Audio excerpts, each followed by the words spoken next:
Assalamualaikum para sahabat semuanya. Hari ini kita sebentar lagi akan menyelesaikan bulan Ramadan. Kita akan menyambut Hari Raya Idul Fitri. Kita refleksi bulan Ramadan dari tahun ke tahun.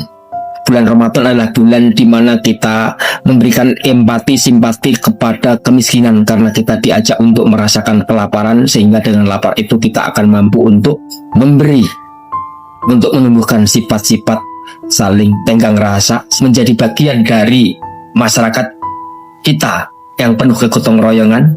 Berpuasa itu, bagaimana laparnya, akan menumbuhkan perasaan sayang kepada orang-orang miskin yang pada gilirannya nanti akan membuat kita mudah untuk menyantuni mereka, mengangkat hidup mereka, membantu mereka. Namun dari sekian lama berjalannya dalam melaksanakan bulan Ramadan, sebulan lamanya itu ternyata penuh dengan hal-hal yang membuat kita merasa sedih, karena bulan Ramadan dipandang juga sebagai bulan munafik. Ya, inilah sebuah kenyataan di masyarakat kita.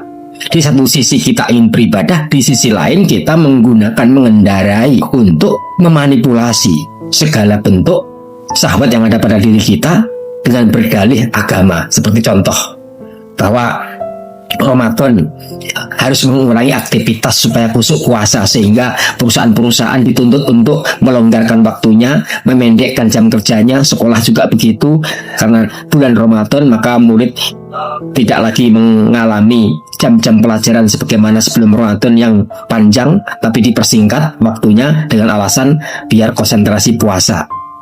Begitu juga di dalam kita membelanjakan harta ketika Ramadan, kita ini yang seharusnya menahan lapar tapi hanya menggeser lapar, yang seharusnya kita mengurangi selera makan demi bagaimana terciptanya solidaritas sosial, demi terciptanya keprihatinan terhadap kelaparan, tapi ternyata kita sering balas dendam. Setelah berbuka kita akan merasakan kekenyangan, bahkan kita berbuka mengada-adakan yang berbuka dengan menu-menu yang di hari-hari biasa tidak kita rasakan. Artinya selera kita bulan Ramadan itu bukannya dikurangi tapi malah meningkat.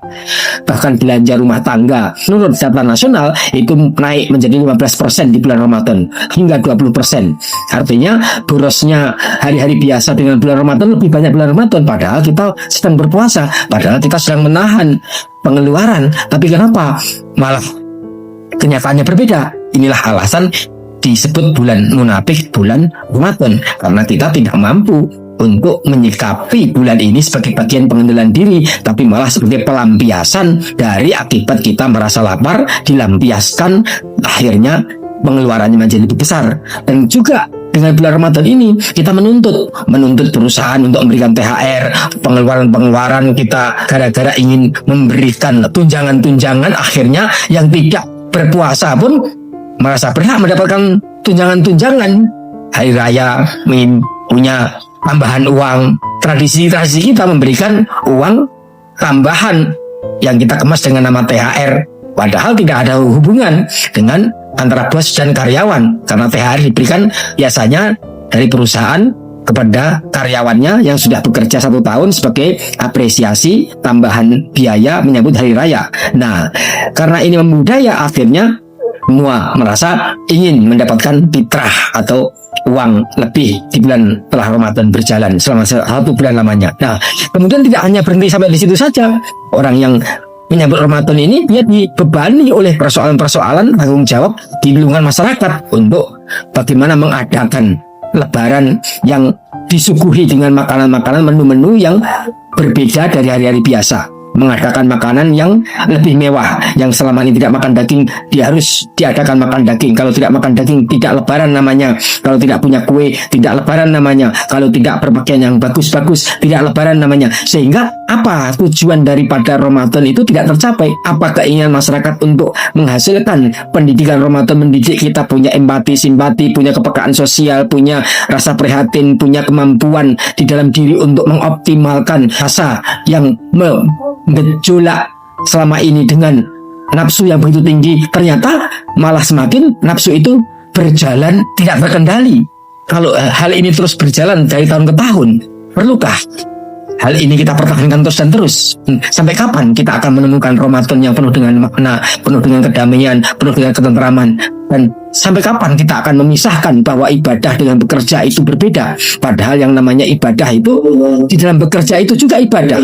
Sedangkan bulan Ramadan menghalangi orang untuk bekerja. Mereka menunda pekerjaan atau mengurangi pekerjaan. Persepsi ibadah itu lebih mulia daripada bekerja. Dan bekerja dianggap membebani orang yang berpuasa. Inilah gambaran-gambaran yang sampai detik ini masih berlangsung di masyarakat kita. Maka tidak heran kalau setelah Ramadan kita tidak mengalami pergerakan nilai, mengalami stabilitas temperatur batin yang meningkat. Kita masih tetap seperti tempo hari hidup dalam fata morgana, kebahagiaan yang semu oleh anggapan-anggapan, sehingga kita mengejar sesuatu yang tidak berdasarkan pada karakter. Akhirnya bisa kita lihat efek Ramadan tidak membawa pada perbaikan manusia yang diharapkan terjadi, sebagaimana sebuah ulat yang menjadi kepompong setelah sekian lama menempat diri menjadi kepompong, maka dia akan lahir menjadi kupu-kupu, dan kupu-kupu itulah kemenangan dari sebuah kepompong sekian lama menderita.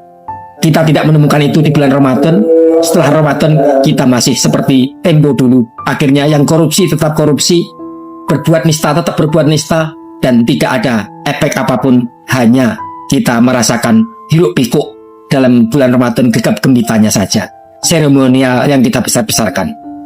Demikian untuk dipahami kita bersama, sehingga meningkat ibadah kita, meningkat kualitas pekerjaan kita, tidak menghalangi kita untuk beraktivitas hanya gara-gara kita menjalani Ramadan. Maka mari, masih ada waktu, dapat kita perbaiki amalan kita di bulan Ramadan. Terima kasih. Wassalamualaikum warahmatullahi wabarakatuh.